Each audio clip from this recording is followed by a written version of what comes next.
These are the colors I'll be using for today's owl: Payne's Gray, Burnt Umber, Burnt Sienna, Cadmium Yellow, Yellow Ochre, Ultramarine Blue, and Purple Lake. You are welcome to use any colors and variations that you would like, but I did put a list of these exact colors in the video description, so you can pause and gather your colors for today's painting. These are the supplies I'll be using for today's owl painting. The only unique item I will be using is this comb brush. This is a filbert comb brush, which is just really, really great for any kind of feather textures. You're going to be able to do this painting without it. This just speeds things up, but there's going to be a lot of pointillism in this particular painting. Other than that, also in the video description is a line drawing that you can actually download and print at home. I just want you to print it out at the scale you plan on doing your painting. Once you've done that, you can then flip the line drawing over, take a number 2 pencil and apply graphite all over, and then position it directly on top of your watercolor paper and just tape it in position. Then take a ballpoint pen and trace the lines that you feel would be most helpful to you. You can do as little or as much. It's really up to you. And once you've done that, because of the pressure during your tracing, it will push your lines onto your watercolor paper. You might want to peek, make sure all your lines are present before you remove your line drawing. But once your lines are on the paper, you are ready to get going. Now, I use graphite paper to do my line drawing, so I have a lot of scuff marks as a result of resting my hand or arm on the surface of my watercolor paper during the transfer process. So I'm just taking a moment to kind of erase some of those scuffs so it doesn't look as dirty. Once you have your line drawings all ready to go, we are going to begin with using masking fluid. This is the brand I'm going to use. There are many great brands out there. Don't feel like it has to be this brand. And I also need a small cup of water with some dish soap in it. The purpose of the dish soap is to protect the bristles of my brush before I dip in the masking fluid. I'm going to be using this masking fluid to protect the eyes before I bring in all of my other colors. So I'm just going on the eyes themselves, trying to keep as clean of an edge as possible.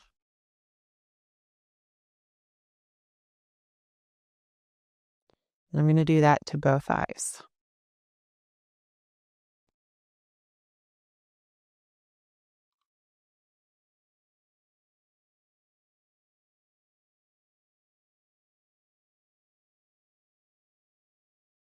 And what this masking fluid is going to do is it's just going to dry and have a plastic-like finish. And it's going to keep paint out of this area when I am busy painting the rest of the bird.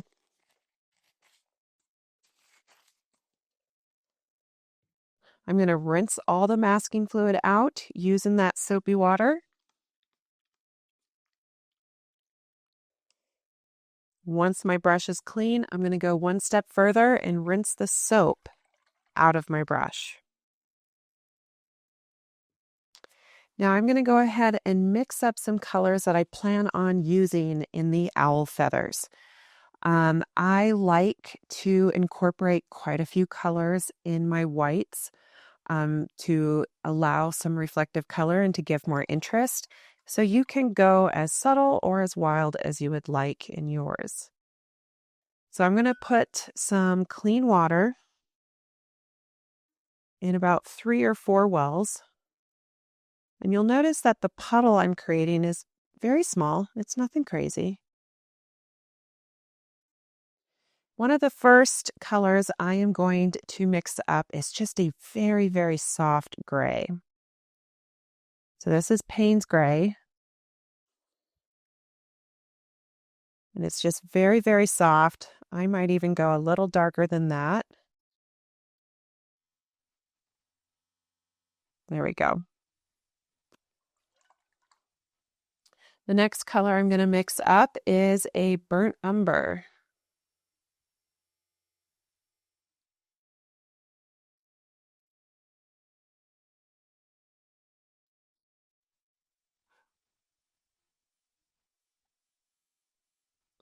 I'm going to go just a little darker.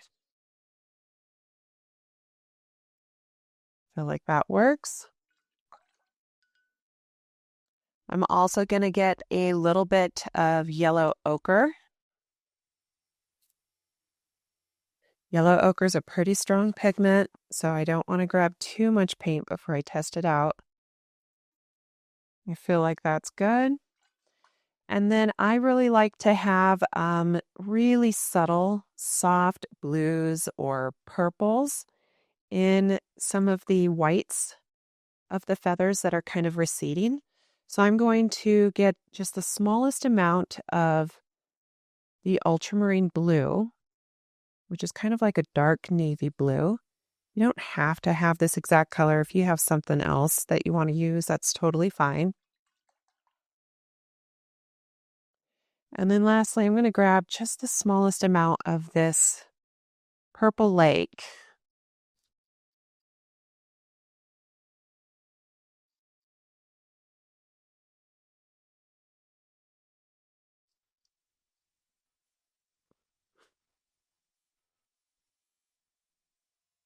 And I feel like that's good.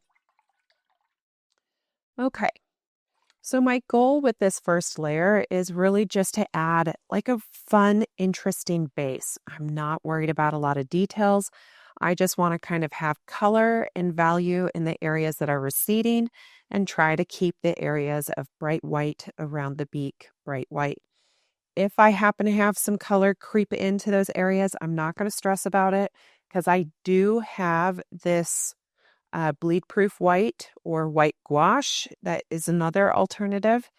Either of those will allow me to kind of bring back some brightness if something gets a little too covered up. So I'm going to use my large flat brush, and that is going to allow me to just wet my whole paper. I'm going right over my masking fluid because my masking fluid has already dried.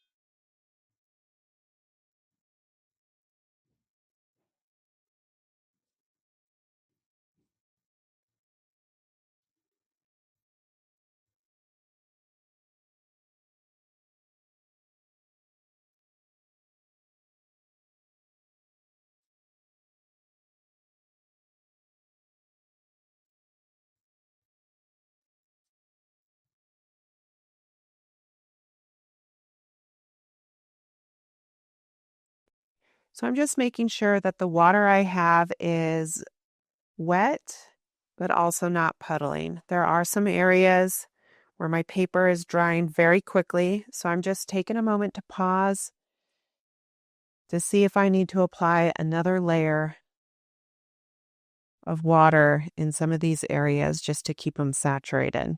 I don't want things to dry on me too fast.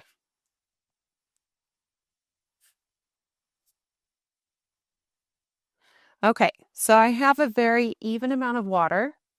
There are no puddles in the low points or puddles around the outer edge of my watercolor block.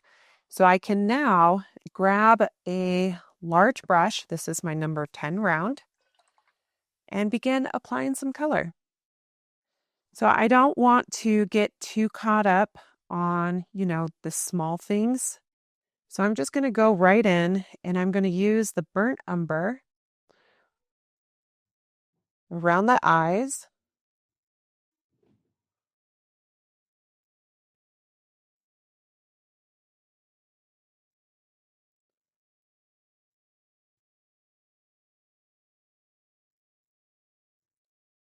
I'm going to also use this burnt umber just to tap in a couple other little colors elsewhere.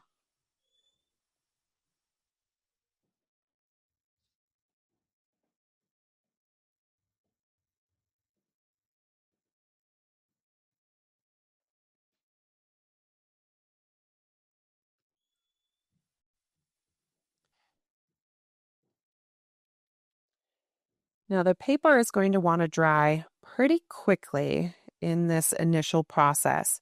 So I need to be kind of bold with how fast I get my color down. And I know this is kind of a step that makes many of us in the beginning, when we're still learning watercolors, a little on the uncomfortable side. But this is just kind of the nature of the beast. I'm going to grab some of that ultramarine blue and notice how much I wiped off my brush before I came to my painting. And the areas that I'm applying this ultramarine blue are the areas where I feel like there are some whites, but they're kind of in shadow. So there are white feathers that are kind of receding away on the side of the head.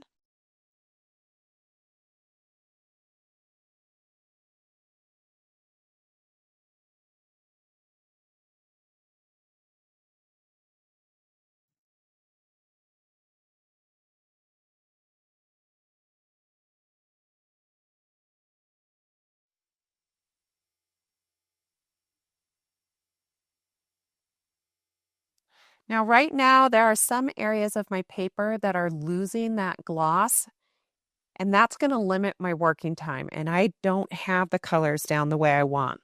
So I am going to use this ultra fine mist water sprayer just to kind of do a light mist of water to resaturate some of the areas that are drying. That way I have more working time.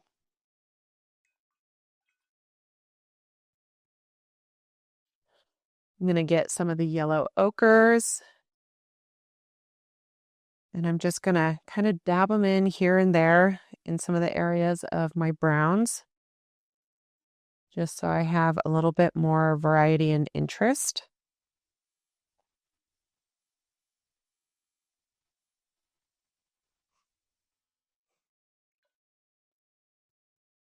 Going to get a little bit of that purple lake.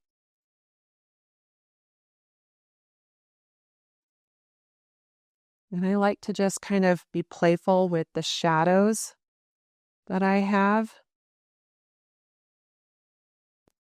I much rather have an owl that is colorful and interesting than an owl that's kind of predictable and boring. So this is just kind of my way to try and bring some interest into the element.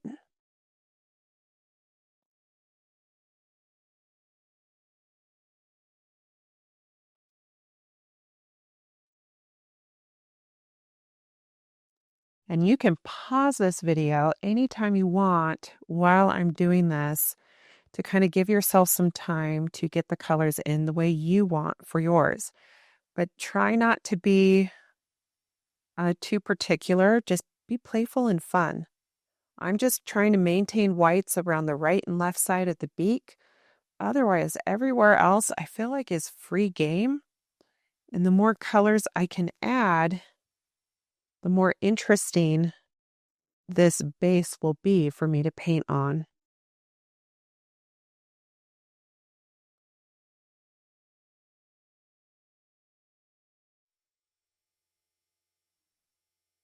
Sometimes I like to tap my brush and just create little dots of color, especially where we have smaller feather details. I'm using some of the ultramarine blue now, just to get some of the shadows.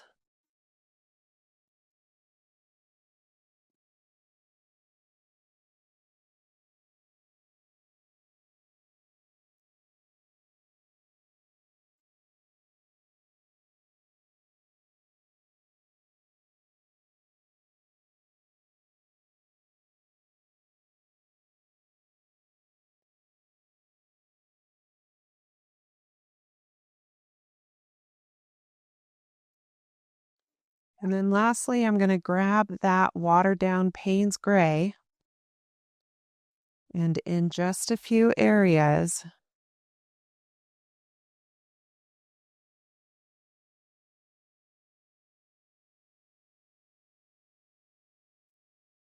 I'm just going to get some darker tones, especially in some of the corners where the owl's head and feathers are kind of receding.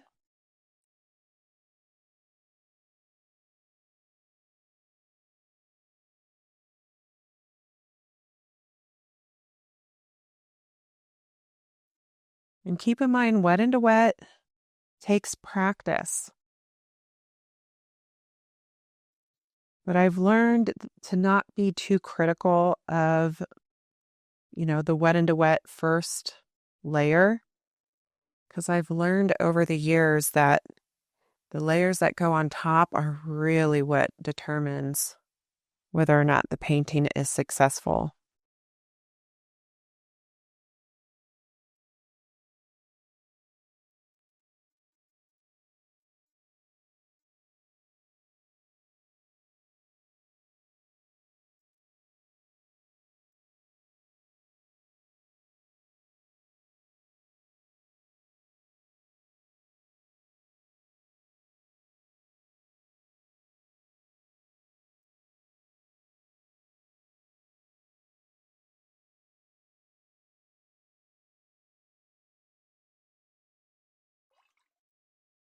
All right, I feel like I've created a really fun, playful base that I can then add details on top of. But I need to hit this with the blow dryer so I can begin adding my feather texture. Now, one of the areas I am going to paint first are some of the larger black feathers and shapes, just so I can kind of keep track of where I'm at. So I'm going to use my number 6 round brush. I'm going to use the Payne's Gray I had made up prior, but I'm just going to add some more pigment to it so it's a little on the darker side. I'm going to test out my color, make sure it's what I want. That is definitely a darker value. So this is what I'm going to work with.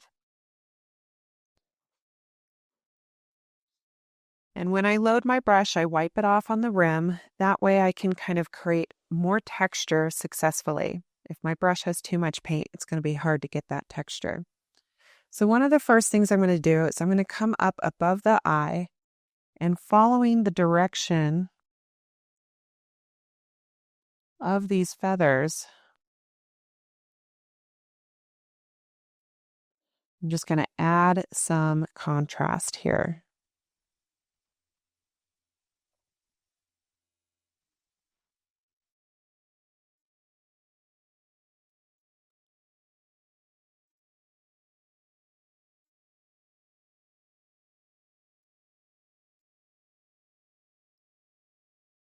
So I'm just painting wet on dry.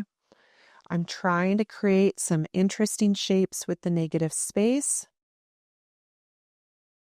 and with my outer edges. Notice how I'm not trying to make it all even and perfect.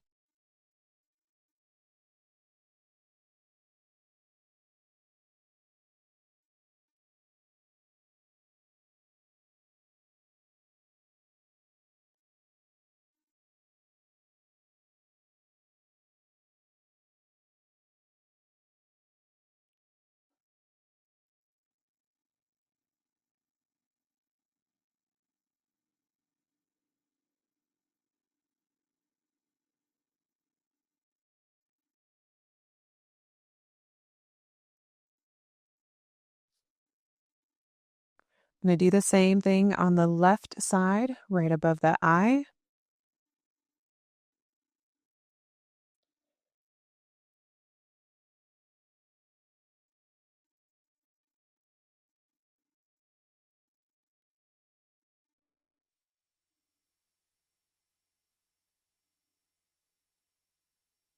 Trying to just follow the direction of those feathers.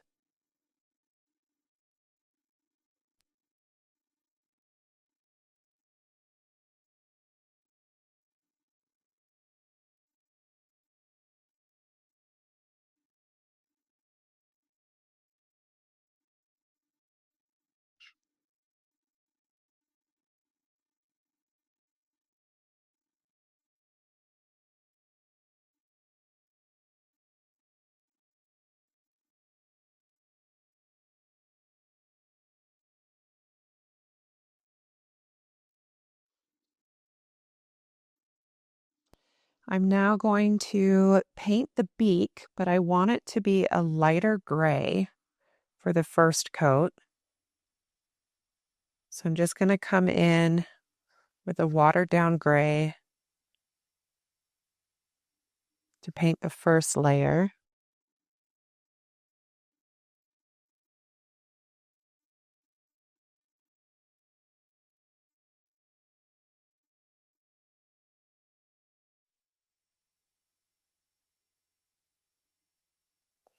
I'm going to give this beak some space so it can dry.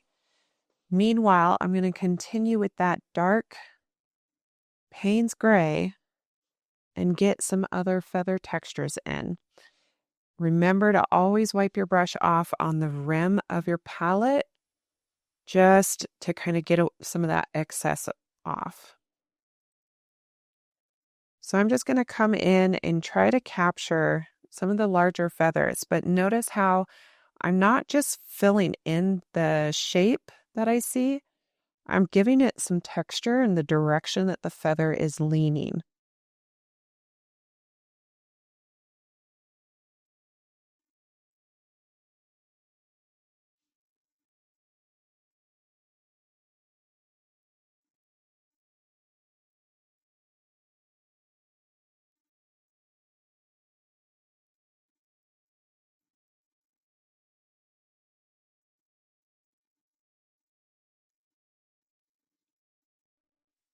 So if you need to, you can pause the video while you kind of get these little feather shapes in, whatever gives you a relaxing environment.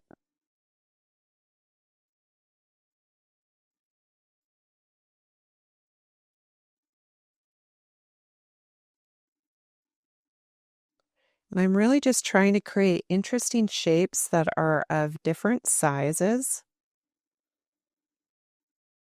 that have, interesting outer edges as well.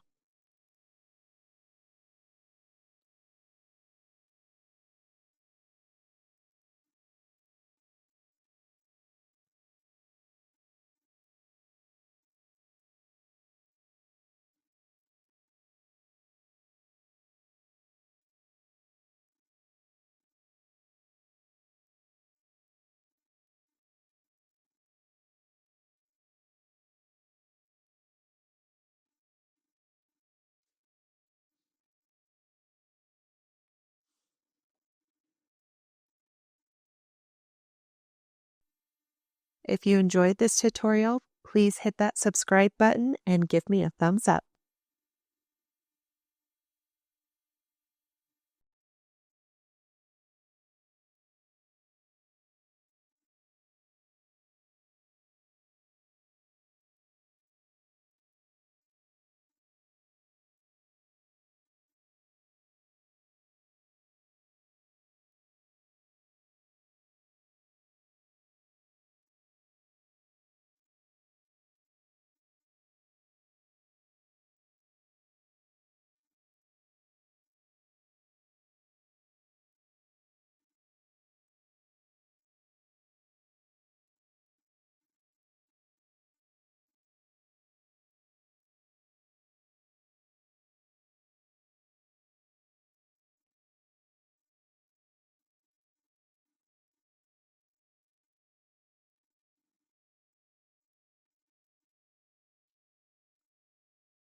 I think one of the fun things about feathers is they don't have to be perfect.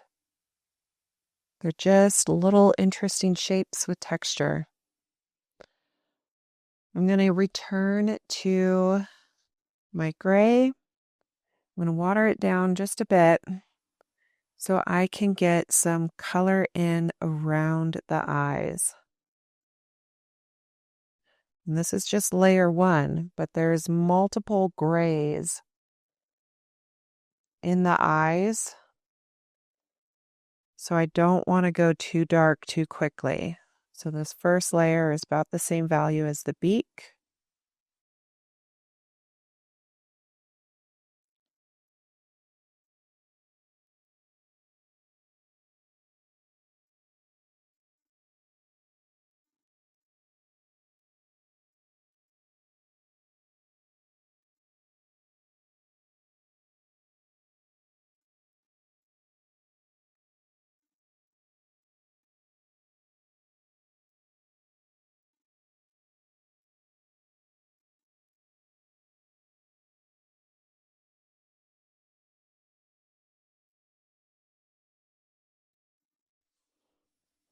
I'm going to check in on the beak, and as long as it's completely dry, I'm going to use this lighter gray to indicate where some feathers might be on the sides of this beak. So I'm using very light pressure, trying to keep things feather light. And I'm just trying to create some of the negative space that I see in the gaps of the feathers. So the interesting part about painting any white animal like this is a lot of times it's about the negative space, the gaps and shadows in between the actual feathers.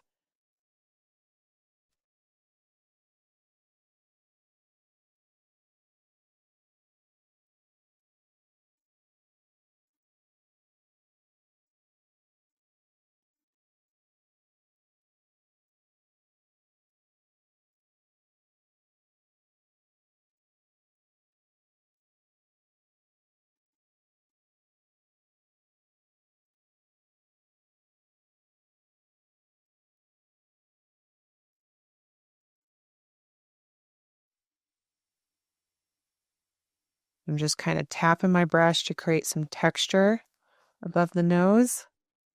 And then I'm just continuing with some of that negative space that is around the nose.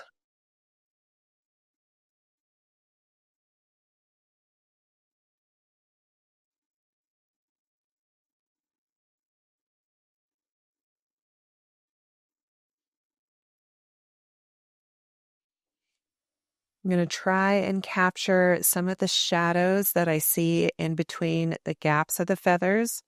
So the feathers right below the nose are very much pointing towards the camera.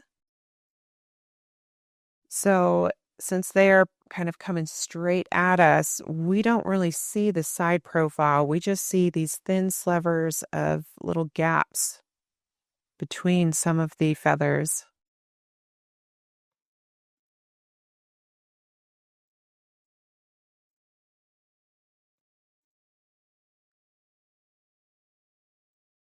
And I'm going to do this on both sides. But the key is to not feel like you need to make it symmetrical. Be okay with asymmetry. Vary your lengths and curves.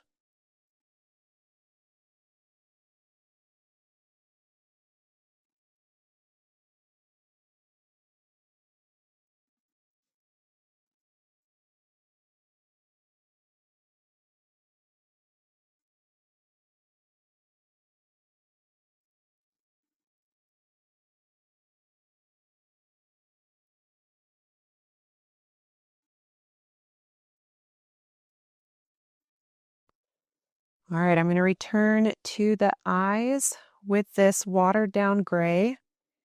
And there are feathers that are right on the inside of the eyes that are also pointing directly at us.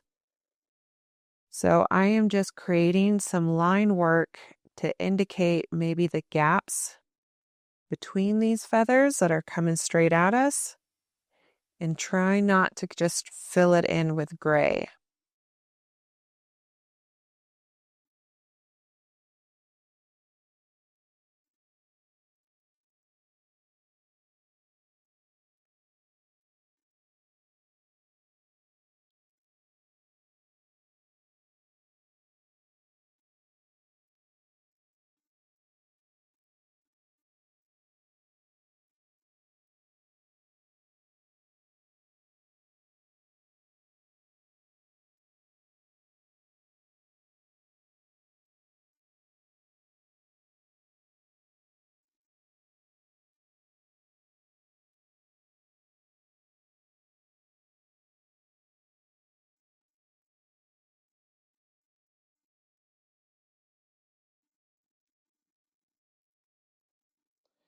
I'm going to continue using this watered down gray, and I'm going to water it down even further so it's lighter still.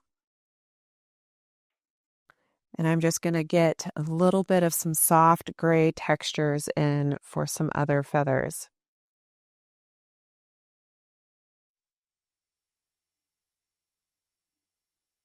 So I'm just doing little dashed lines to kind of hint at feather texture without necessarily painting the exact feathers.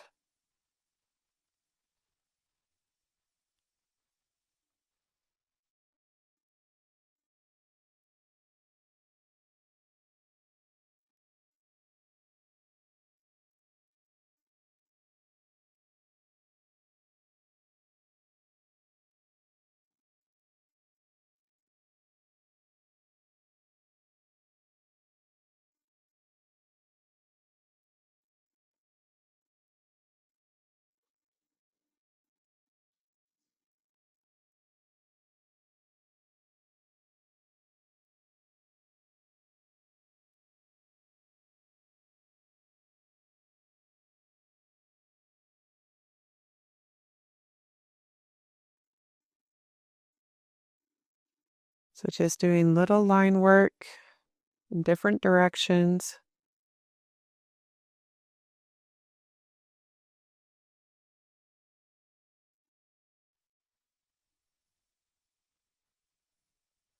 I'm also going to do some line work with the same gray near the eye to indicate some of the feathers that are nearby.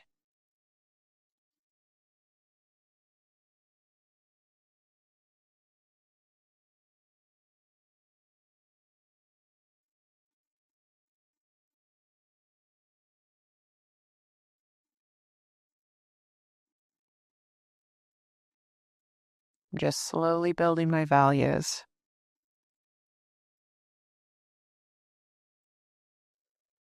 In these beginning stages, we really start to question whether or not the painting is going to come out. But it's just kind of the nature of the beast. There's always that awkward stage of any painting. And we just have to kind of stick with it and believe in ourselves and just take the details slowly.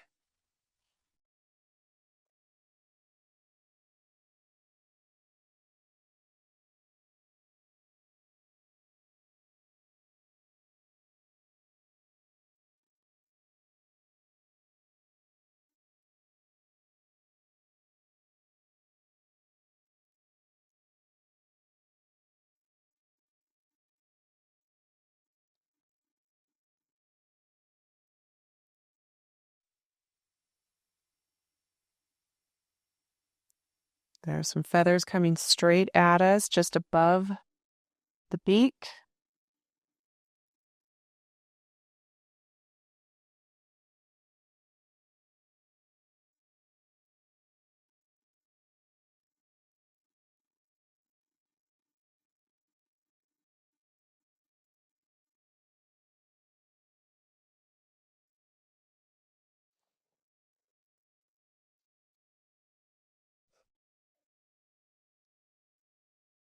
I'm still working with these soft grays.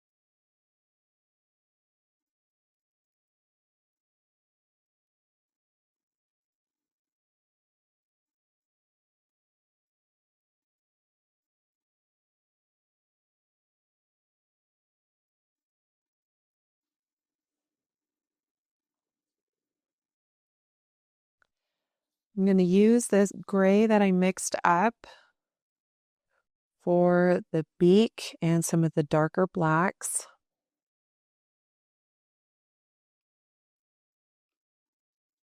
I'm going to make it just a smidge lighter. And I want to get some small little feather textures in above the owl's eyes. But to move more quickly, I'm going to use the comb brush. But I want to show you how I would handle it if I didn't have a comb brush. So there's a lot of just small little feathers that are just tiny, like little dots or tick marks that are in lines. And so you can do this freehand. And we just want to get like little small rows of different feathers.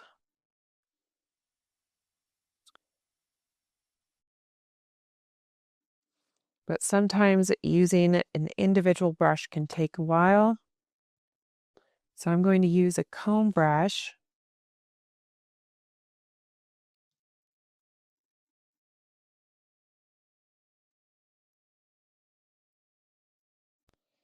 And sometimes I find a comb brush, as long as it's not overloaded with too much paint, just by tapping the brush while you do little dashes, it can just help you get further faster.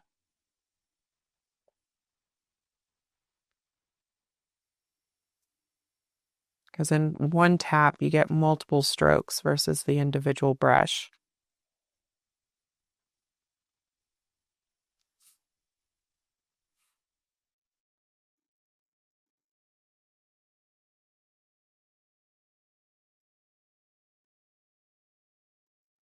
So I'm just kind of tapping the brush while I gently pull down, making little short lines and dots that are in rows. But I'm trying not to have everything symmetrical.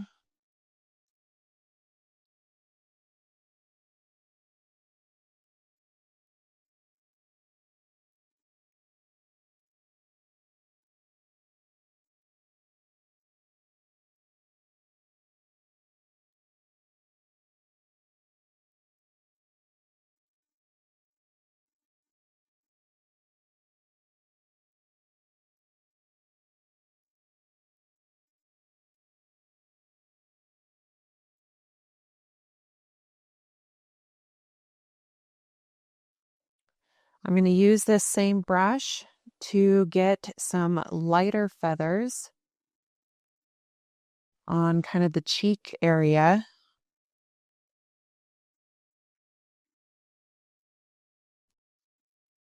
I don't want the color to be too dark, so I'm really making sure it's light. And I don't want to get too close to the eye.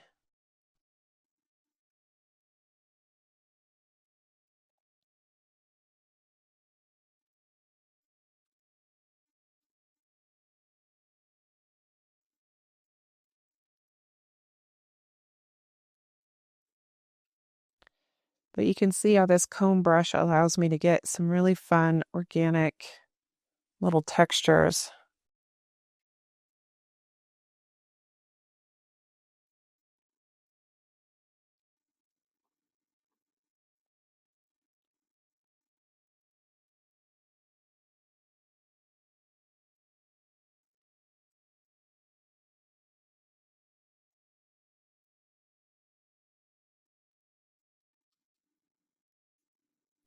I'm going to do the same thing on the opposite side.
I'm going to use this softer gray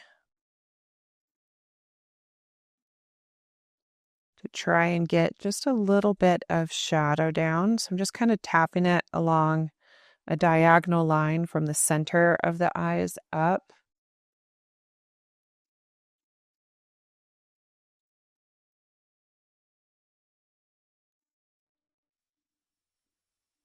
Try not to just overthink all the details and just have fun.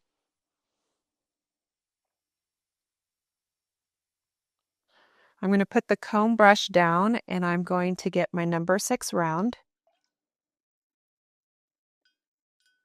And I'm going to grab that burnt umber. And I'm going to use this burnt umber to push some of the feather textures that are a little more on the brown side.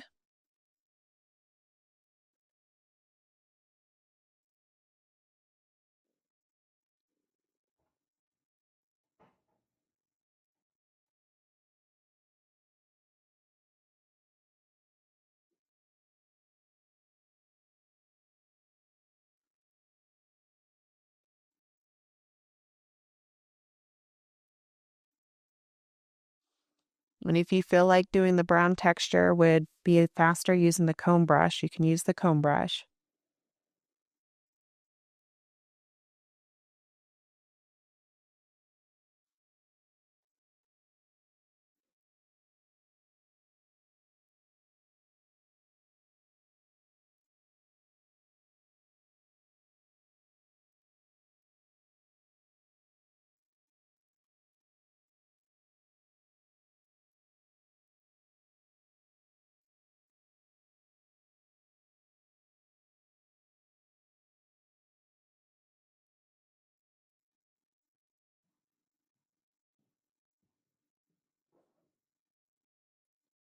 So these are very light browns, very much watered down, not going too dark.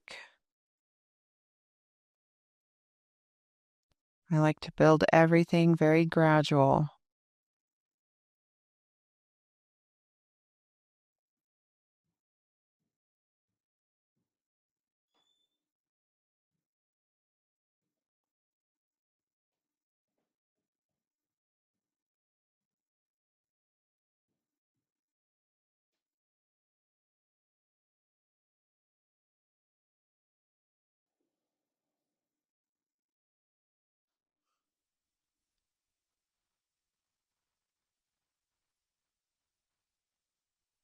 I think a lot of times when we're painting on a watercolor block, we're hesitant to bring the colors all the way off the page and off the edge. And I just want to encourage you to be okay with your paint colors going off the edge of your block.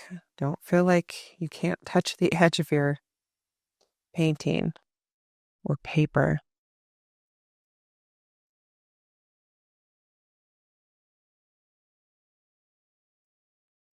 So this is obviously kind of a quicker way to paint an owl. To do a really hyper-realistic owl with watercolors would take many, many hours. And my current schedule just doesn't allow for that. So I'm just painting a little looser. Still taking my time though, because even with a looser style, it can be fun.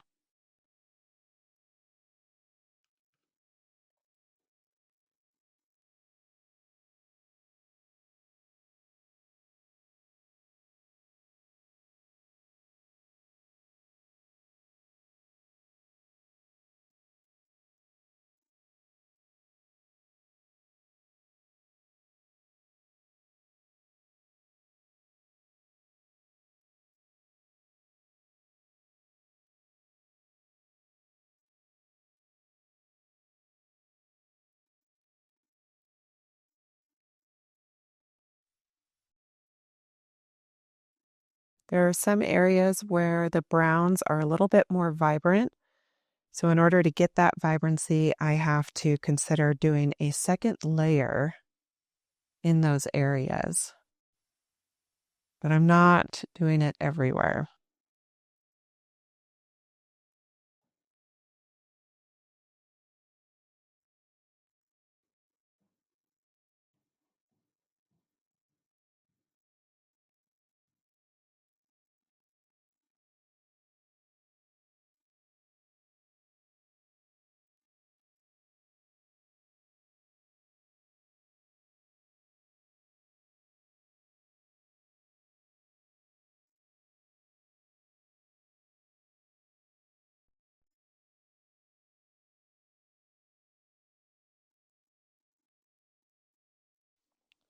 Now I'm going to add more Payne's gray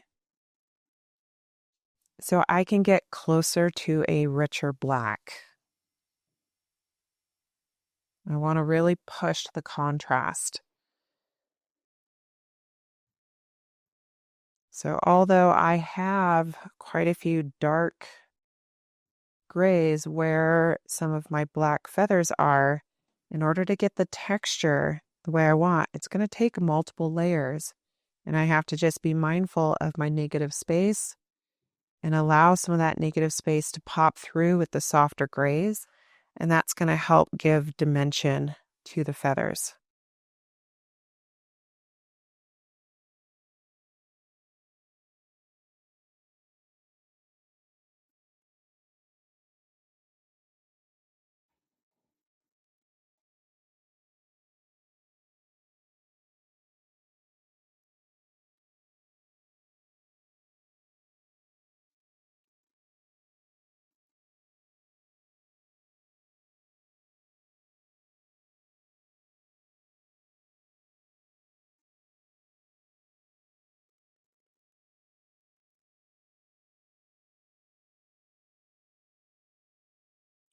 And the only reason I'm not rotating my painting to reach some of these angles more comfortably with my wrist and hand is because of the video. But if I were working on my own, I would be constantly rotating my paper. So do the same. Don't feel like your painting has to be still.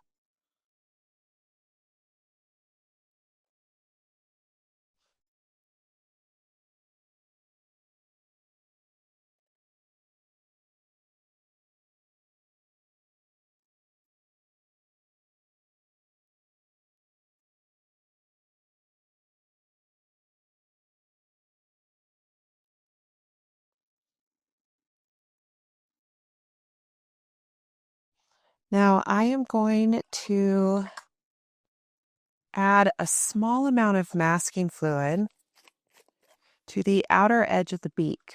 The reason for this is there are quite a few darks in the shadows of the feathers near the beak, but I don't want my darks to accidentally hit the beak.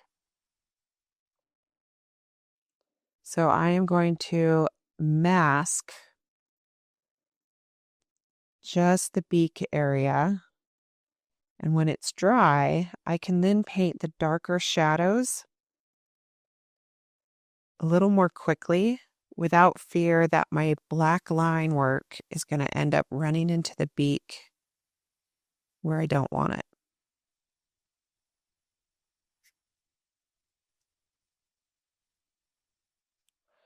So I'm just going to let that dry.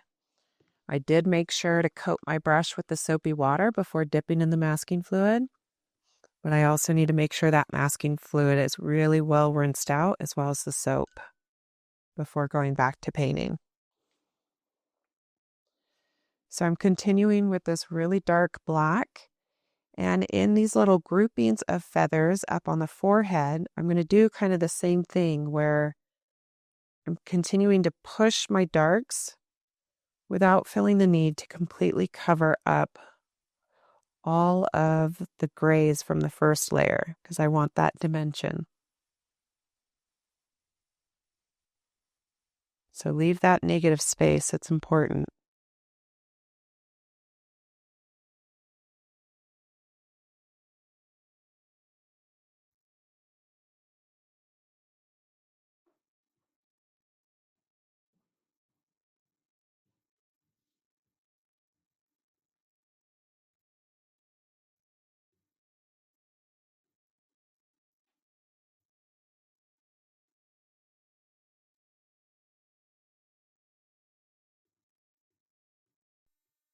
If you enjoyed this tutorial, please hit that subscribe button and give me a thumbs up.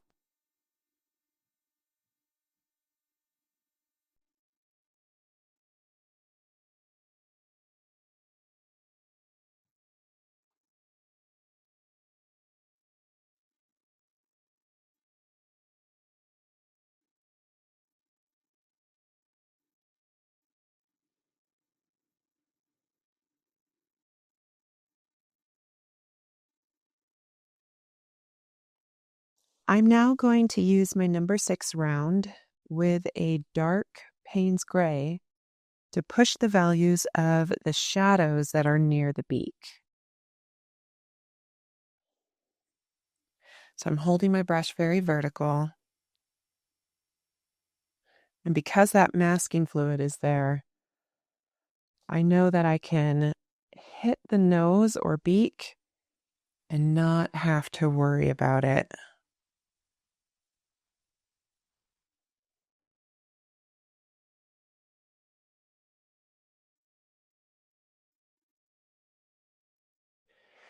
And I will be bringing some bright whites to emphasize some of the feathers on this owl. So I'm not super concerned about getting my paint color in areas where maybe I didn't intend, because I can come back and kind of refine.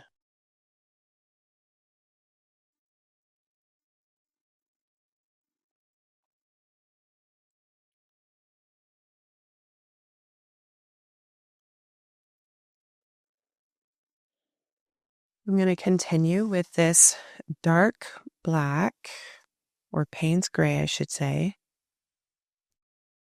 And I just want to add some of the darker details that I see in some feathers.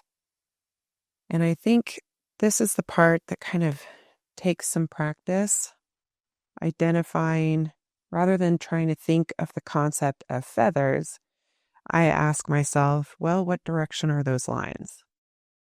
Are they vertical? Are they sideways? Where are they at in relation to other lines and details in this owl?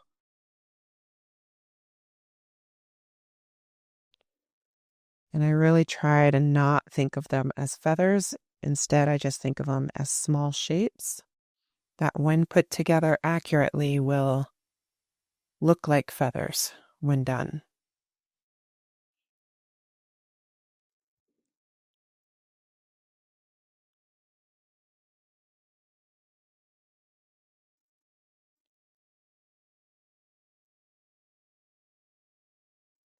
So I'm constantly pivoting on the shapes that I see.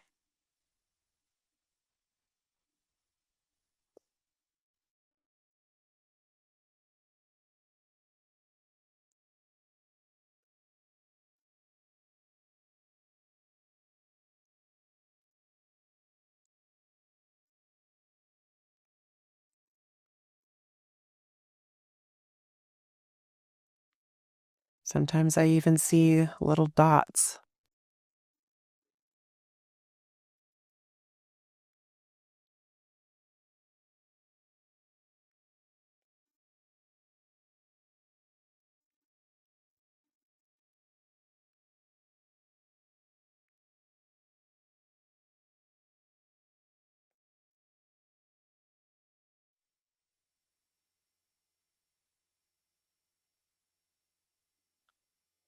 So I'm just going really slow and asking myself, what do I see there? Do I see dots that are in a horizontal line? Do I see vertical lines that just go a short distance? Or maybe diagonal lines? And sometimes it's helpful to print the reference photo nearby you and have your thumb on any of the shapes that you're currently painting so you don't get lost. And you can just kind of keep track of where you're working, what details you're working on, and just build them from there. And just take it one small area at a time.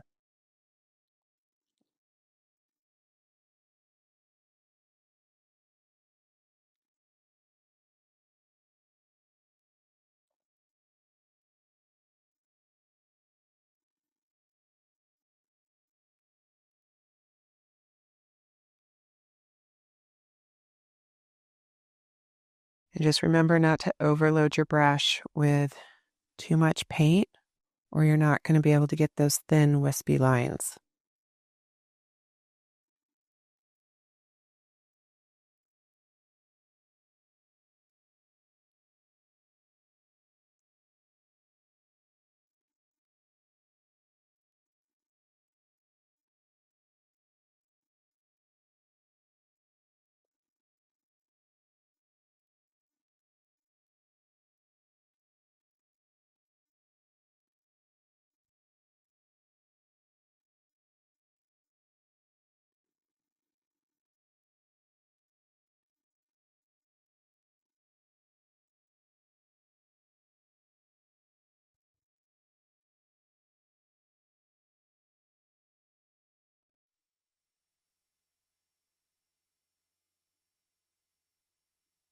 And your texture doesn't have to match my texture exactly.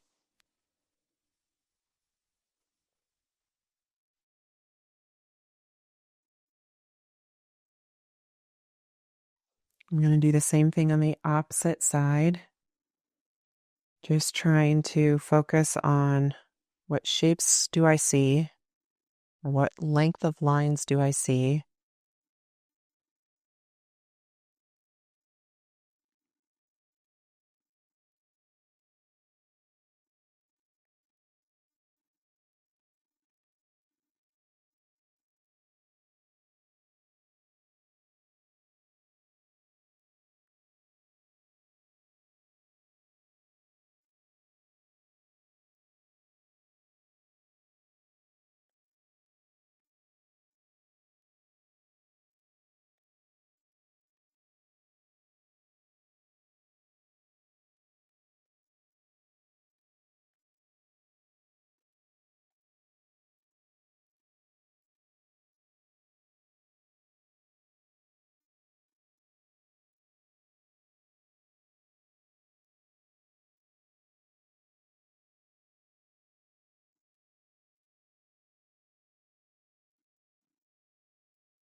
And I want you to note how imperfect and consistent my texture is.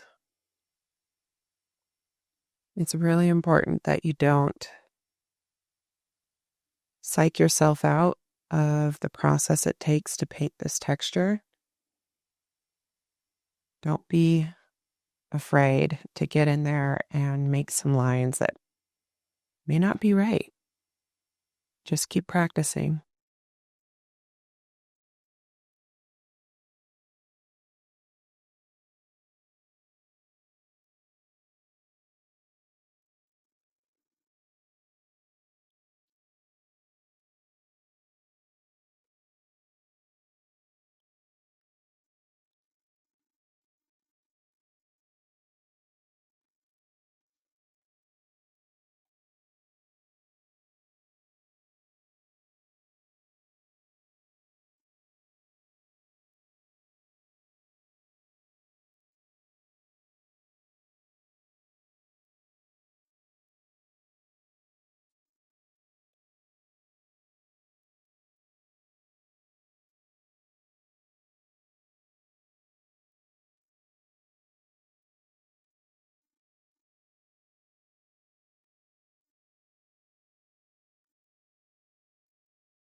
When we get to those real tiny shapes, just a series of dots and little lines,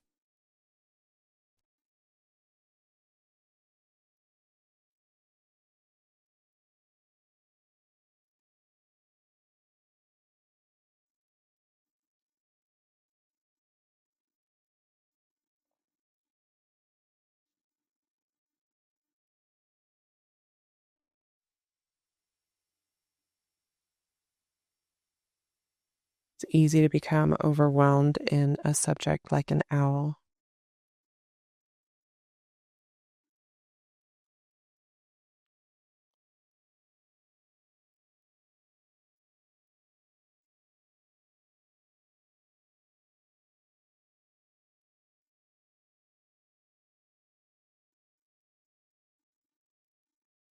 And there's going to be days where you see the shapes really easily. And there's going to be days where, it's just not working. And that's okay. That means you just take a break, maybe paint something that is a little less intense, and come back to it the next day. And sometimes one painting needs different days of painting,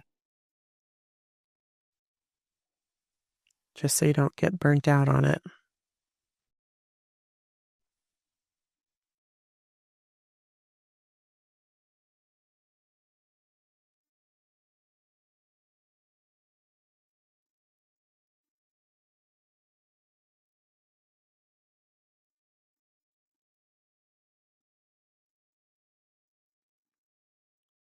But I think you're going to be excited what it looks like when you bring in some of the bright whites on top of all this base color that you've developed. It makes a difference.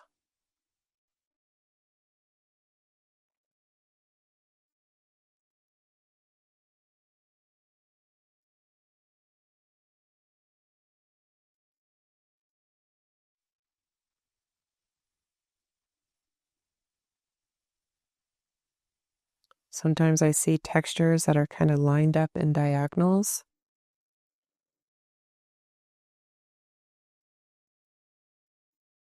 And sometimes when I'm stuck, I'll squint my eyes just enough to blur the details of my reference photo so I can focus on the larger shapes and see like the larger shapes that are made up of groupings of small shapes.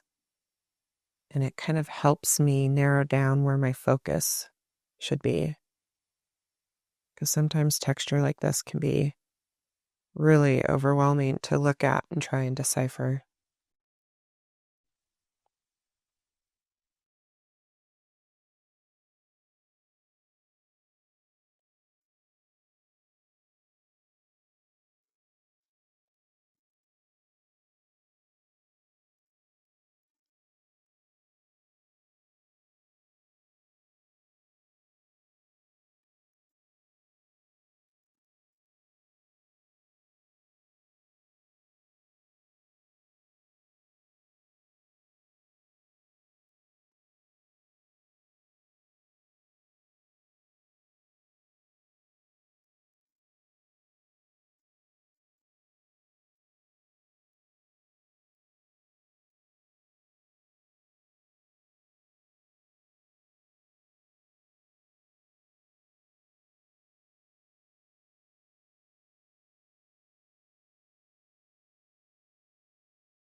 Just focus on the shapes and don't think feathers.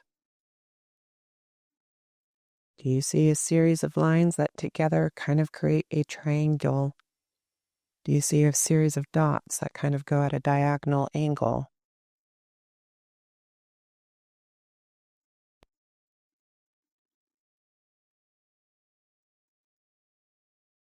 Don't think about the whole subject. Just go into the subject with the goal of, I'm going to paint the blacks in this one section.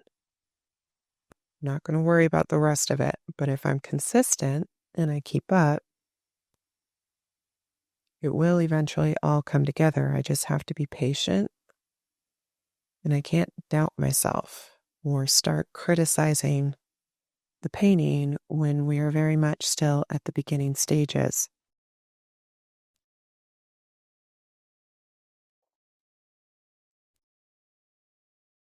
So anytime we're learning a new skill, it's important to just believe in yourself and make time to practice.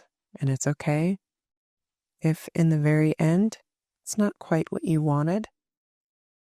Guaranteed you learned along the way.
I'm just doing a lot of dotting texture to create some of the shapes that I see. And you're welcome to use the comb brush for some of this if you rather. Sometimes that helps you get further faster.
Just adding some texture that is a little bit more black in some of those smaller horizontal dots that are on the forehead.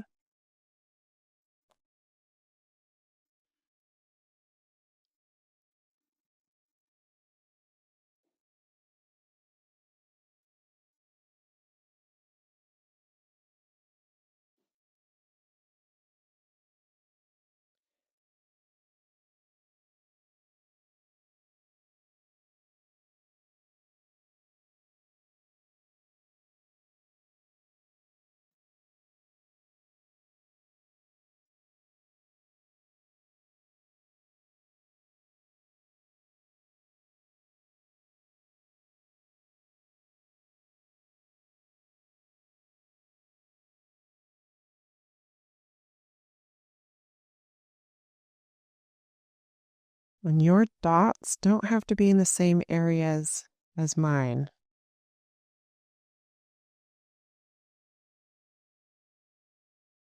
I'm just trying to make sure that there is contrast and that there's the correct values.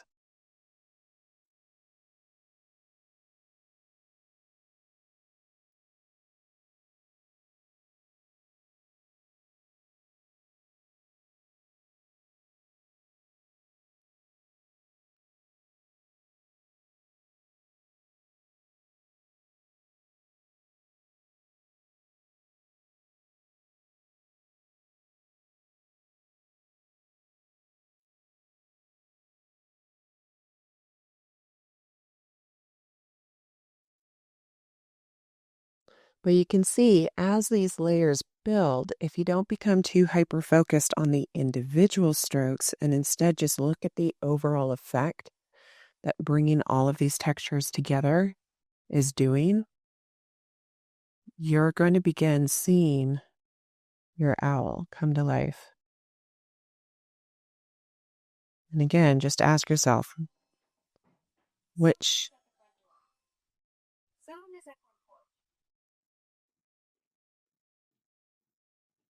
Just ask yourself, do I see long lines? Do I see short lines? Do I see dots?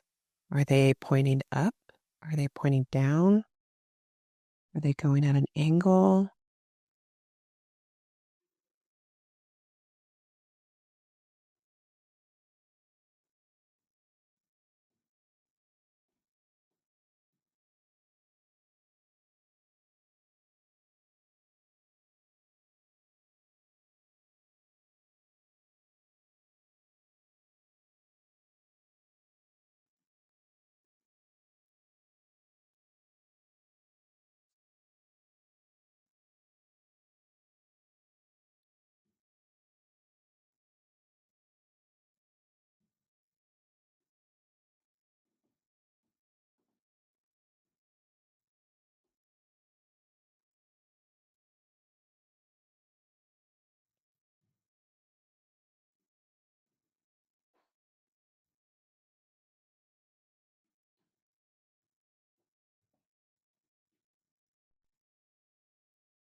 If you enjoyed this tutorial, please hit that subscribe button and give me a thumbs up.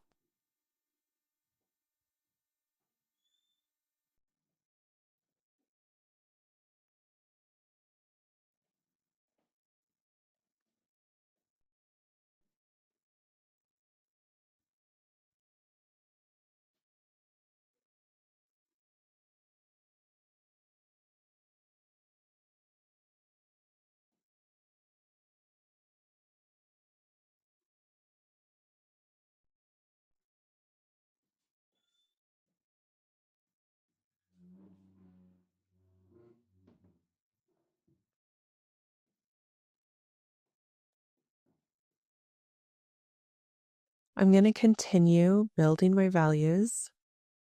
I'm currently using a lighter Payne's Gray, something that's watered down, just to get some of the subtle values that are in the white feathers around the nose. I know I'm going to be bringing some bright whites into these areas, but I think it's important to get a full range of values so you have a good base to kind of build on.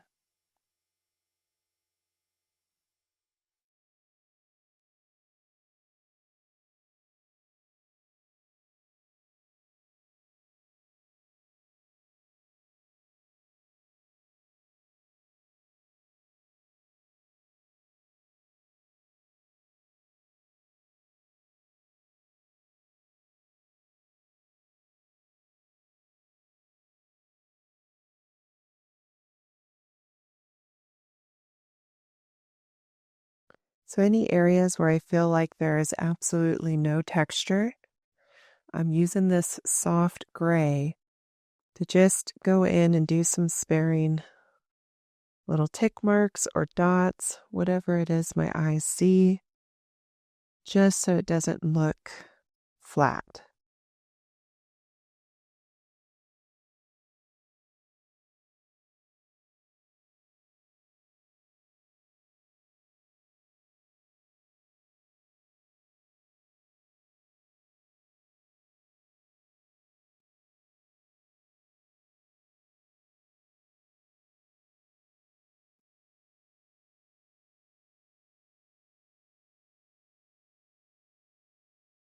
So just take a moment to pause and look at your own painting.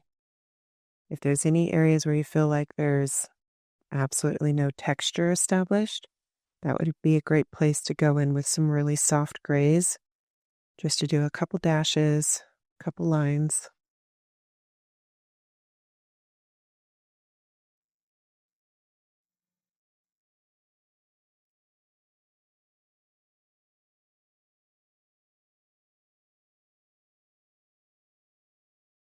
I'm now going to switch to a number 2 round. I'm going to be using a darker Payne's gray, and I want to push the dark values that are near the eyes.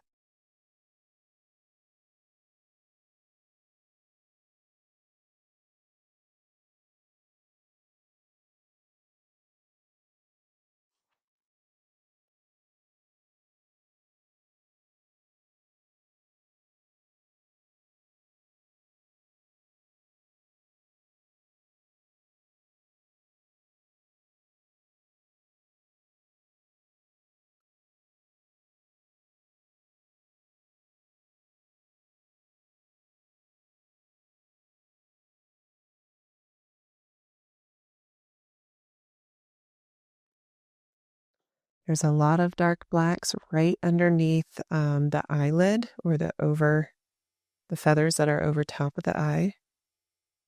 So I'm making sure to really push those darks.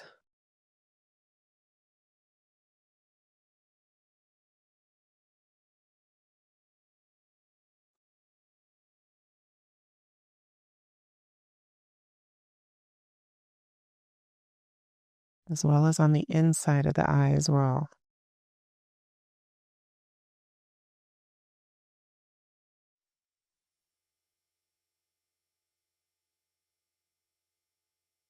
I'm going to try and create a thin black line that goes near the eyeball, but because the masking fluid that I applied probably wasn't as even and smooth on the edges as I would have preferred, my black line's going to look a little uneven as well, so it may need some fixing after I paint the colors of the eye.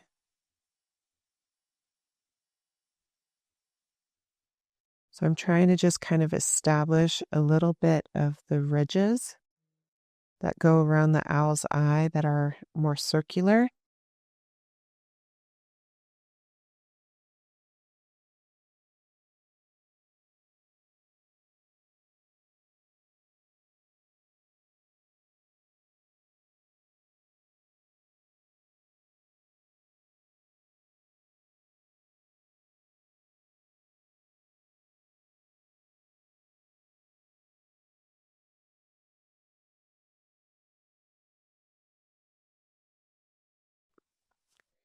If there's any areas where my blacks aren't quite rich enough, I just take a moment to really push the darks in a few select areas. It does not have to be everywhere.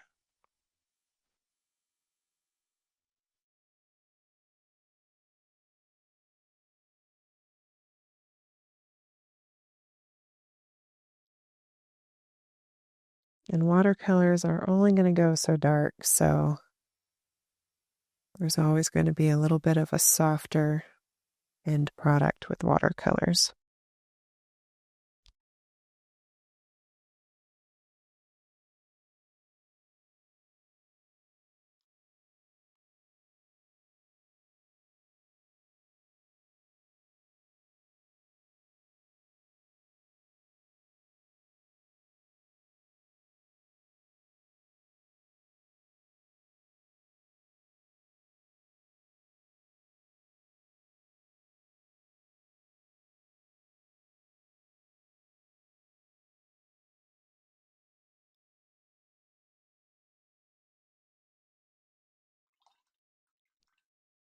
All right, I'm going to take a moment to remove the masking fluid from the eyes. I need to make sure the paint that is nearby is completely dry so I don't risk smearing it. And I'm using a rubber cement pickup because it just helps get the masking fluid off a little more easily than trying to do it with my hands.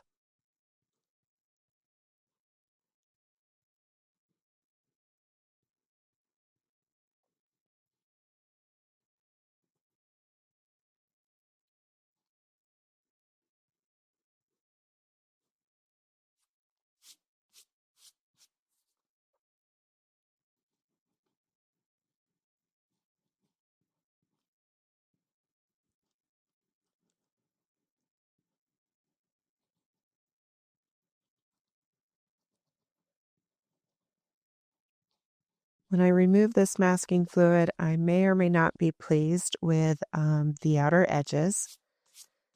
So if I look at the right eye, I have a pretty, good circular outer edge. Over on the left, it's a little more on the wobbly side, but I can always even that out by adding dark blacks after I paint the details of the eye. So I'm going to currently use a large round brush, and I'm going to mix up some of I think I'm going to go with a cadmium yellow.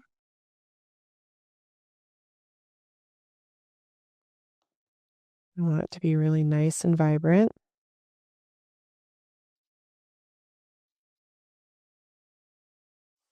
And eyes take many layers, so I will be adding the reflection at the very end, but for now, I am just going to fill this eye with a bright cadmium yellow to start off with.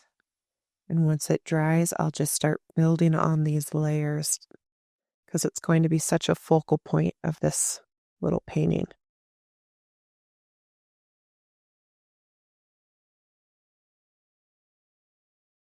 And right now, this yellow looks really, really bright, but I know that once it dries, it's going to dull a little bit. So I'm not very concerned about it.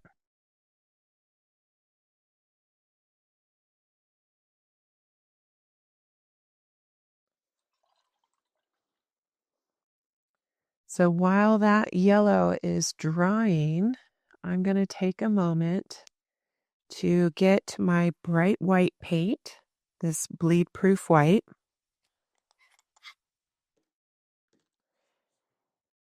And I am going to begin painting some of the bright white feathers. I just don't want to come in contact with the eyes that are wet. So I'm taking a wet number 6 round. I'm going right into here so I can grab some of this white paint, and I'm bringing it over to my palette. And I'll bring a little water in so it's not goopy, but I don't want to thin it out too much because I want it to be opaque. But when I load my brush, I am really wiping off the excess well so I can bring the end of my round brush to a nice narrow point so I have better control. So now I'm going to focus on the bright white feathers that are coming directly at us, that are between the eyes. And I'm just doing little subtle curved lines, and I'm okay with allowing a gap in between my brush strokes to kind of give a hint of that color that's underneath.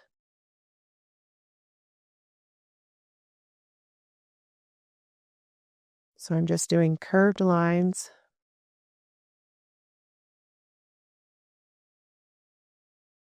I'm okay with some of the colors showing in between the paint strokes.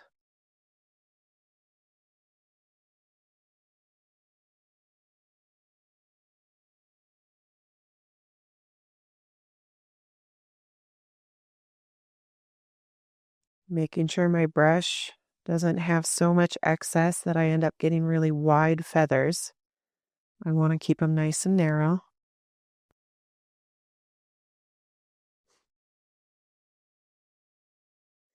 And this is where I get to add some of that feather texture and try to make the contrast really pop.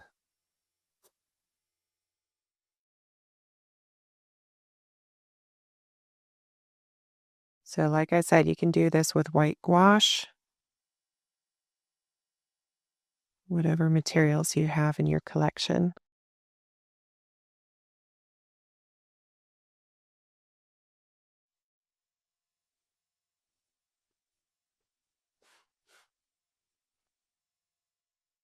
And I'm just doing subtle curved lines and straight lines that are kind of read like feathers coming straight at us.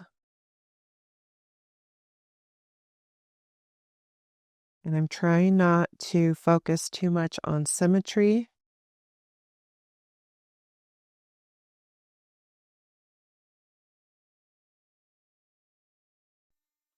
If you enjoyed this tutorial, please hit that subscribe button and give me a thumbs up.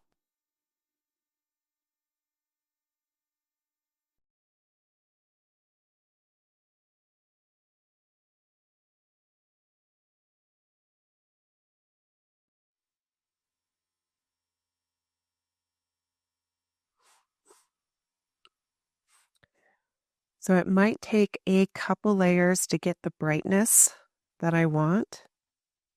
But the key is, if you're doing second layers, try to just layer your paint strokes.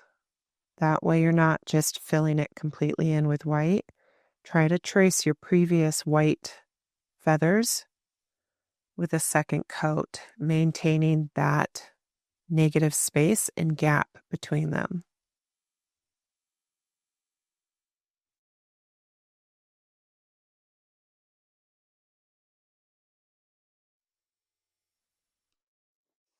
Once we have some white feathers in between the eyes, I'm going to continue with some white feathers coming down along either side of the nose.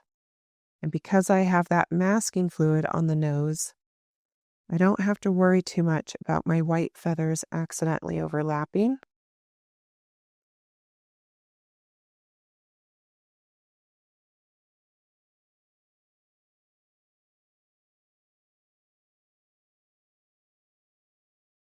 I'm just trying to follow the direction of the feathers and paying attention to the length of the feathers.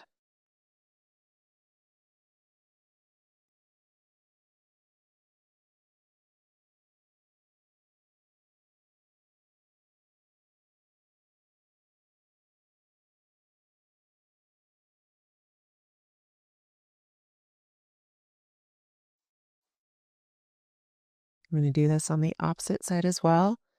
I'll start with the feathers that have a subtle curve, kind of leaning in towards the beak.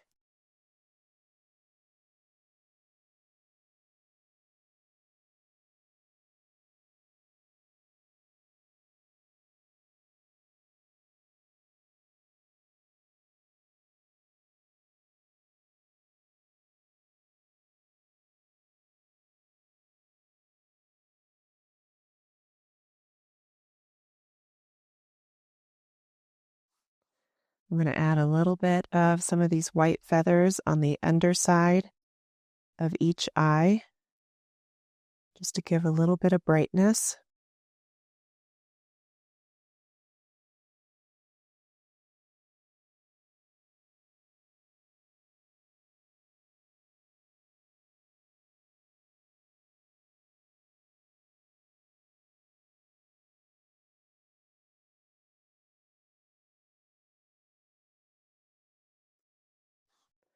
I'm going to make sure to reestablish my white paint if it's starting to run out.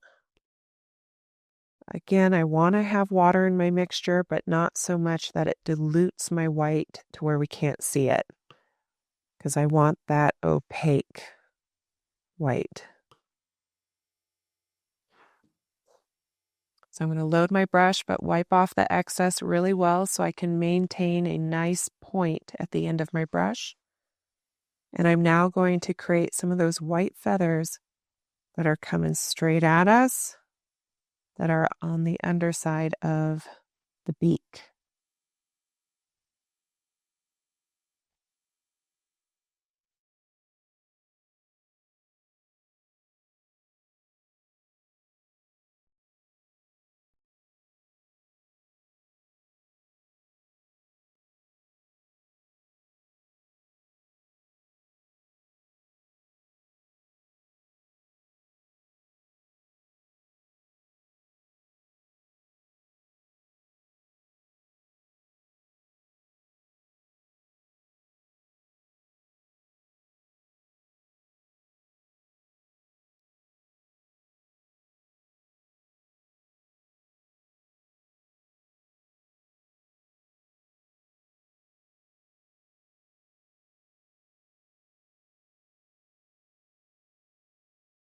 And because I have that masking fluid on the nose, the white for these feathers can run right into it without fear of messing that up because it's not complete yet.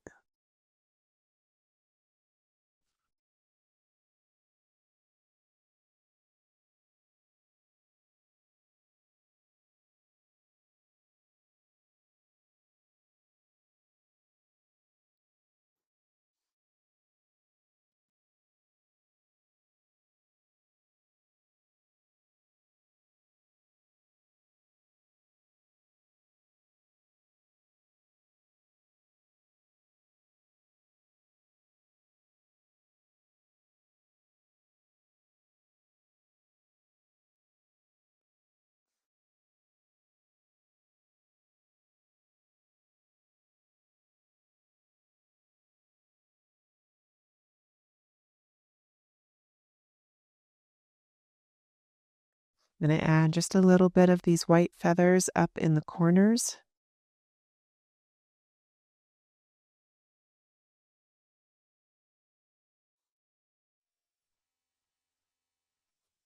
Trying to keep the brush not too overloaded so I get some thin marks.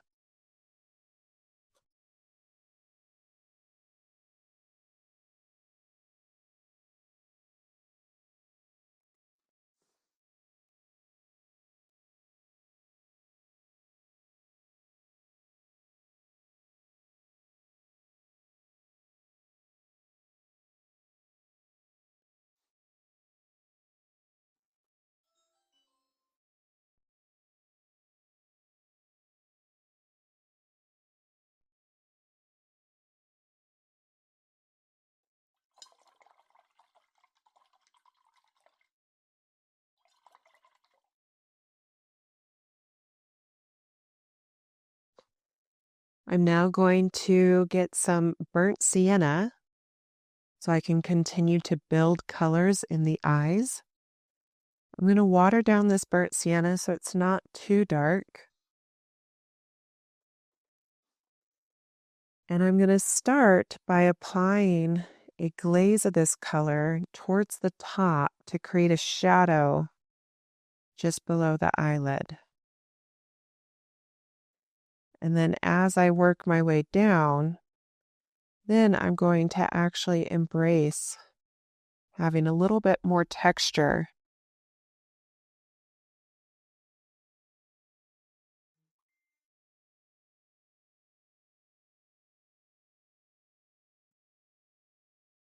I'm going to do the same thing on the opposite eye.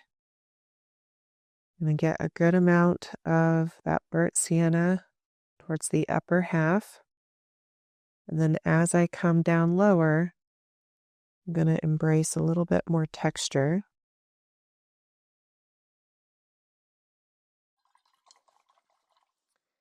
And I can now use just a clean, barely damp brush to kind of push and pull the color around on the eye. So the texture is just a little bit more subtle, but it just adds some interest to the eye of our owl.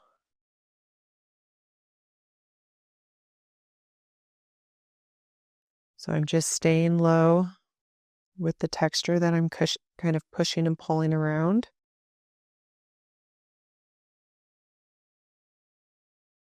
And I have to let this layer dry on those eyes.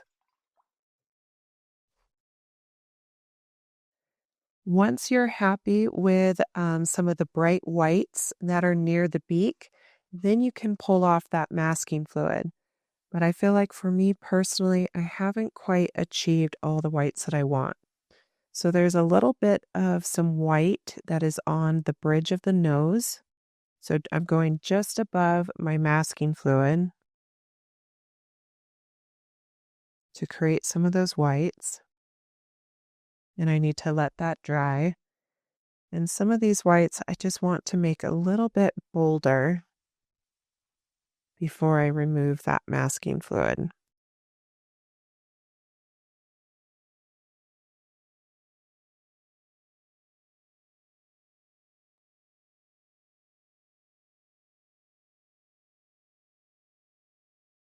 I also want to get some more feathers in between the eyes. Some are standing up or going at diagonals. I just want to kind of get some of that fun texture in.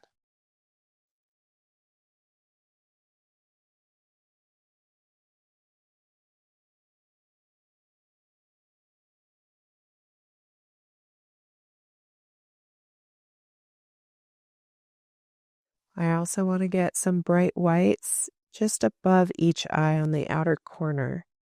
Doesn't have to be a lot, but just something.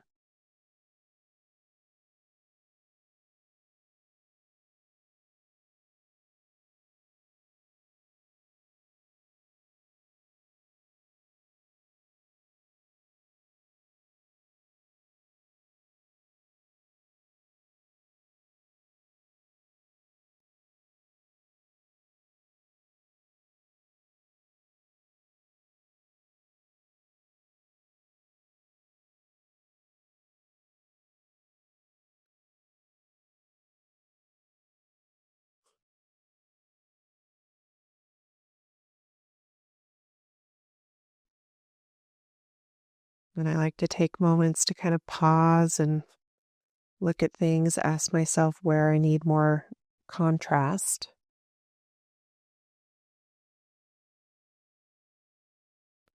I think just adding a little white feather here and there on the cheeks will just add a little bit more interest.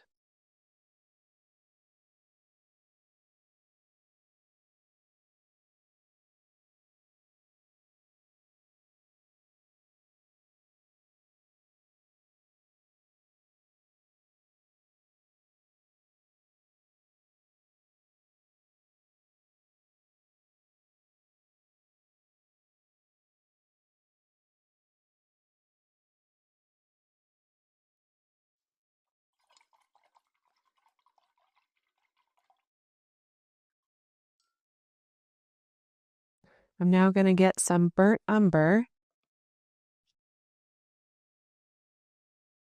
Doesn't need to be super dark. I'm just going to create another glaze. I'm going right at the upper portion of the eye again, pushing my shadows.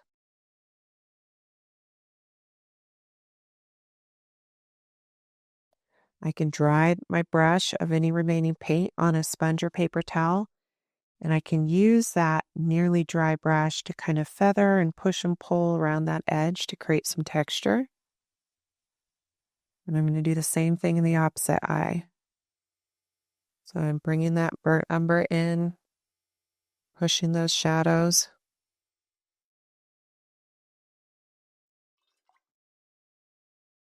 Drying my brush then on a sponge, and then using my dry brush to kind of push and pull that color edge out. I'm going to remove the masking fluid from the beak.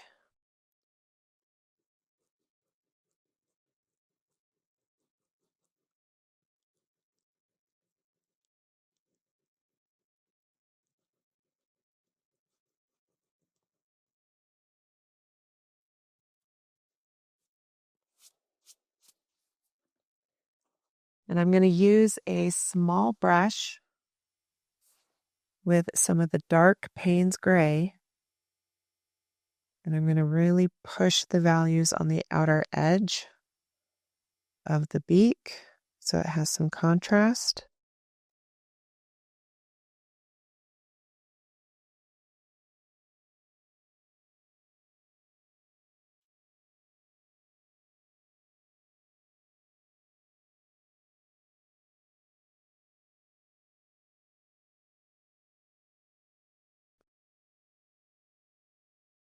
Right in the center, on the lower half, I want to have some darker values.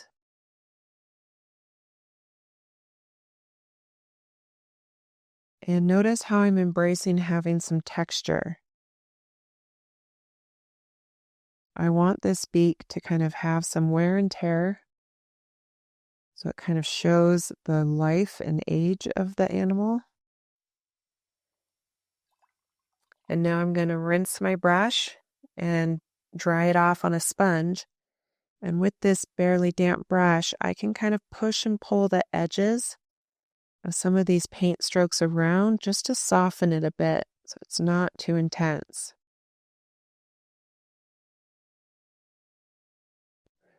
If my brush stops moving things around, I just need to get a tiniest bit of water on it again, and then I can return to the beak to continue with the blending.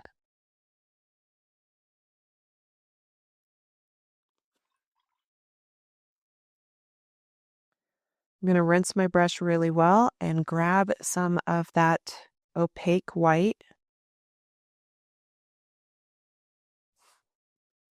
And I want to just kind of get some texture in on this beak using this white. Some of it is dots. Some are, little dashed lines. There's really no wrong way to do this part as long as you avoid symmetry in smoothing everything out.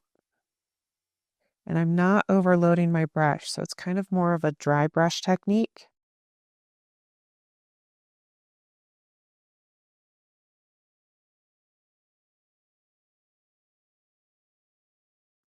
Just to kind of give it some texture and age.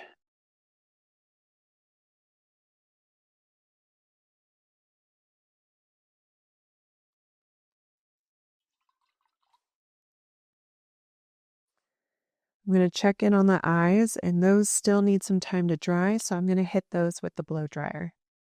Now that everything on the eyes are completely dry, I'm going to paint the pupils. Now I have lost the pencil lines of where my pupils are, so you're welcome to draw your pupils in if you rather, but I just start small. I'm just kind of slowly building out from there, trying to keep them as circular as possible.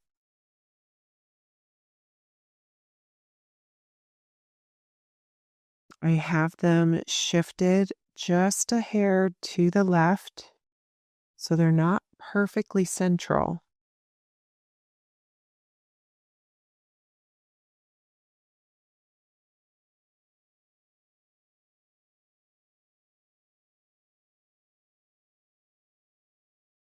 Once I feel like one pupil looks relatively good, I'm going to then try to match it on the opposite side.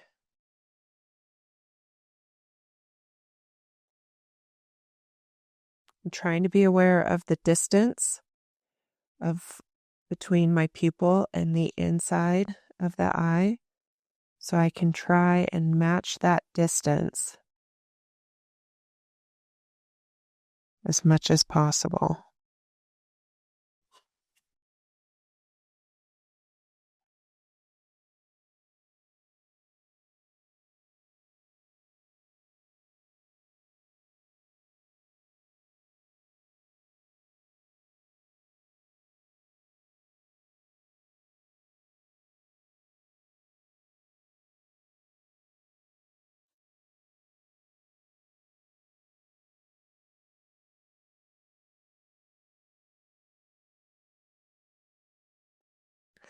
I'm taking a moment to kind of look at the eyes, see if they are symmetrical.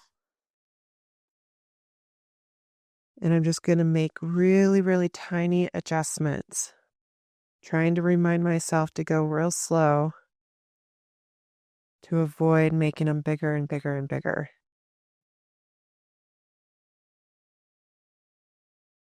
I feel like that's pretty close. So while they're drying, I'm going to use my small number 2 brush with a dark Payne's gray, and I'm going to try and even out the outer edge to kind of get rid of some of the wobbles that were accidentally put in. So because I didn't layer my masking fluid real smooth, there's some areas on the outer edge of the eye that look a little wobbly and shaky. So I'm just trying to even that out by adding some of this Payne's gray.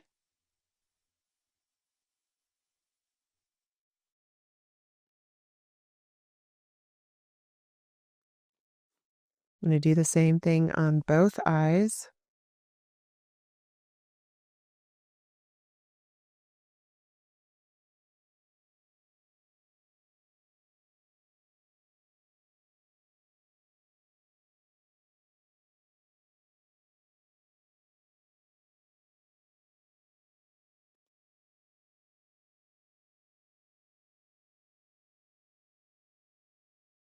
When you're doing this, take control of your painting and rotate it to make certain angles easier on yourself.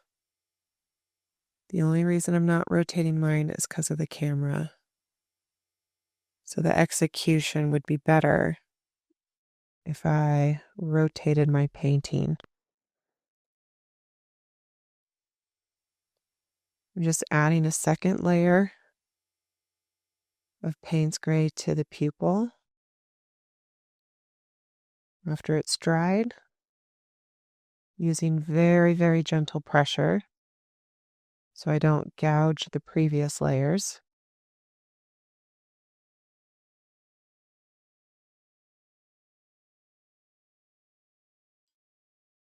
I'm also going to use this dark Payne's gray to push the values on the beak, especially in this lower half, right in the center. I want that to have really good contrast.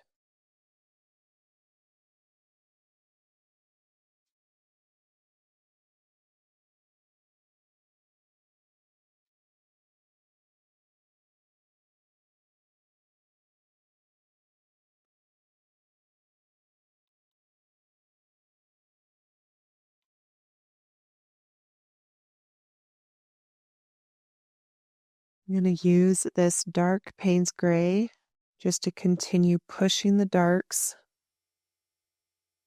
on the outer edge of the eye.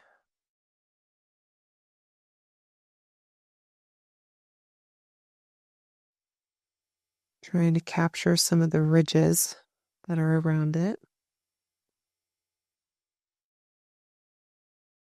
Trying to be aware of where my eyes are wet so I don't rest my hand in those areas and smear it.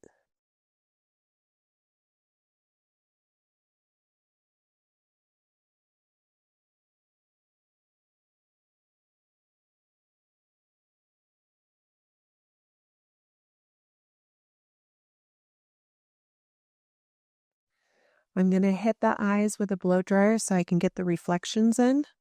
Now that the eyes are completely dry, I'm going to take some of my opaque white and I'm going to tint it with the ultramarine blue. And I want this blue to be visible. So I'm making sure to get some good pigment in there. And I'm going to come in directly across the eye near the top. So I want to kind of imagine that there's a kind of curved line towards the top, but then below that, that's when we have kind of this organic shape, which is created by the reflections of the environment around the owl.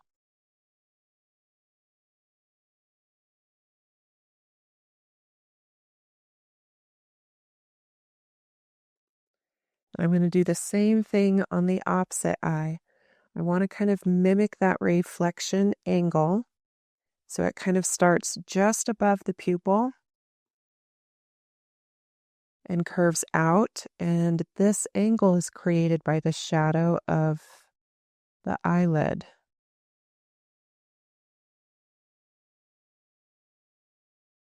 So I'm just trying to be relatively close as far as that angle is concerned for the top. And then the reflection itself, which happens below that, can be its own unique shape.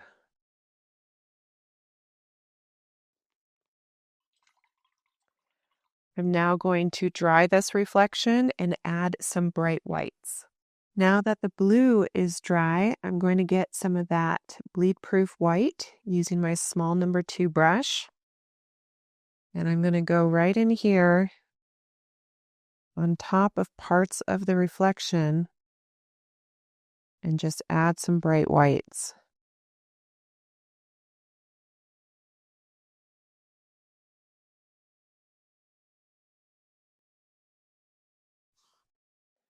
We'll do the same thing on the opposite side. I'm not trying to cover up all the blues.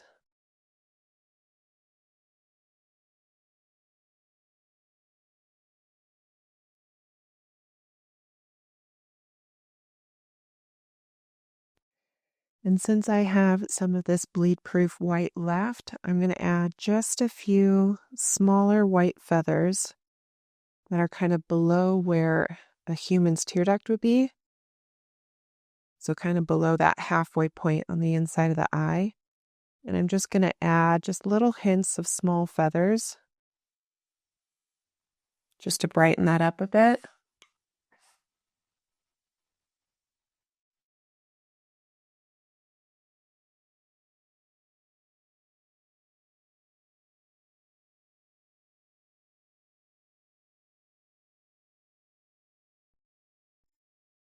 And at this stage, you have kind of the option of, just playing with your details, going as far as you want, or you can just call it good.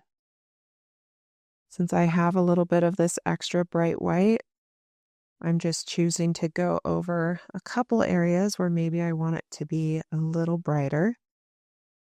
But overall, we have ourselves an owl. So from this point forward, you can kind of determine how much further you want to push some of the details. But I hope you've learned a lot. Painting owls is not what I would consider easy because it takes a lot of patience and there's lots of textures. But leave a comment, let me know what your experience was like, give me a thumbs up or share with friends, and just have a great week.